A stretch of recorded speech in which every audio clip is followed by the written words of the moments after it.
کام کرتے ہیں، کاروبار کرتے ہیں، ملازمت اچھی ہے، قرضہ بھی مل سکتا ہے، لیکن اس کے باوجود جب ہم بیٹھتے ہیں حقائق پر غور کرنے تو یہ معلوم ہوتا ہے کہ یہ کام مشکل ہے۔ کیا کام مشکل ہے؟ مکان بنانا۔ کسی کو تو پلاٹ لینا مشکل ہے، کسی کو اس کے اوپر تعمیر کرنا مشکل ہے، اور کسی کے لیے یہ دونوں ہی خواب ہیں، دونوں ہی اس کے لیے ایک پریشان کن۔ جب بھی کوئی ذکر کرتا ہے گھر کا تو وہ بیچارہ روحانسا ہو جاتا ہے، پریشان ہو جاتا ہے، دکھی ہو جاتا ہے کہ ہمارا گھر کب بنے گا، کیسے بنے گا، یار نہیں بنے گا، چھوڑو، جیسے چل رہے ہیں ویسے ہی ٹھیک ہے۔ لیکن آج اس وظیفے کی برکت سے، اللہ کے حکم سے، وہ راستے اور وہ راہیں ہموار ہوں گی، اور وہ راستے ہمیشہ کے لیے کھلیں گے کہ اگر آپ کے پاس پلاٹ نہیں ہے، اللہ پاک پلاٹ کا بندوبست فرما دیں گے۔ پلاٹ ہے، اب آپ اس کو بنانا چاہتے ہیں، اللہ پاک اس بنانے کا بندوبست فرما دیں گے۔ آپ کو اللہ تعالیٰ ان دونوں کی نیت سے پلاٹ اور پلاٹ بنانے کے حاصل کرنے کے بعد اس کو بنانے کے راستے بھی ہموار فرما دیں گے۔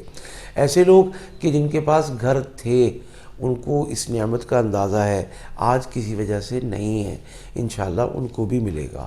اور ایسے لوگ کہ جو پہلے بڑے گھر میں تھے، پھر کسی تقسیم سے یا کسی پریشانی سے یا روحانی دکھ غم سے، کسی جادو جنات سے ان کو چھوٹے گھر میں آنا پڑا، اللہ پاک پھر سے روزگار میں برکتیں، ترقیاں، عافیتیں نصیب فرمائے گا کہ یہ گھر پھر سے بڑا ہو جائے گا، اس کی تنگی ترشی ختم ہو جائے گی، اس کے اندر جو دم گھٹتا ہے اللہ پاک اس دم گھٹنے سے بھی بچا لیں گے۔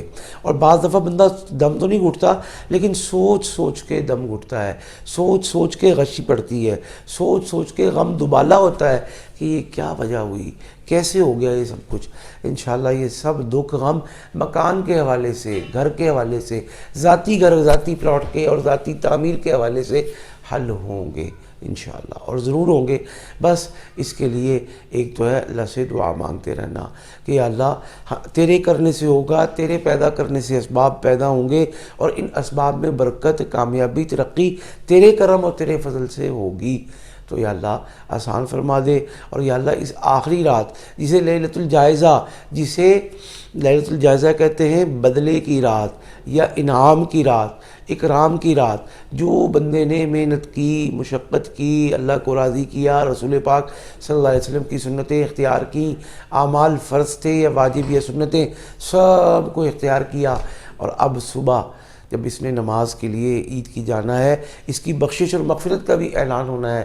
یا اللہ جب وہ اعلان ہوگا اس کے ساتھ ساتھ تو یہ بھی اعلان فرما دے کہ اس کی دنیا کی ساری تنگی ترشیاں وہ بھی ختم کرتا ہوں، اور خصوصاً اس کو اس کے ذاتی گھر کا مالک بناتا ہوں۔ یا اللہ تیرے تو قدرت میں ہے، تو مالک ہے، تو فرما دے۔ یا اگر ہم نے یہ دعا کر لی اس وظیفے کے بعد تو انشاءاللہ یہ کام بھی ہو کر رہے گا۔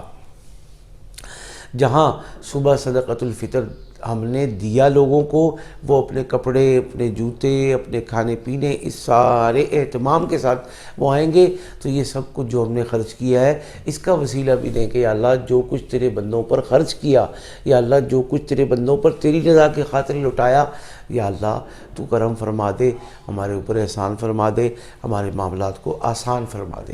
تو انشاءاللہ یہ چیزیں بہتر ہی نہیں ہوں گی بلکہ 100% یقین سے بہتر ہوں گی۔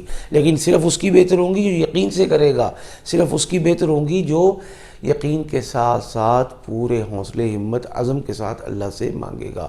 اور جس کو ہوگا پتہ نہیں ہوگا تو بھائی پہلے بتا رہا ہوں کہ اس کا نہیں ہوگا۔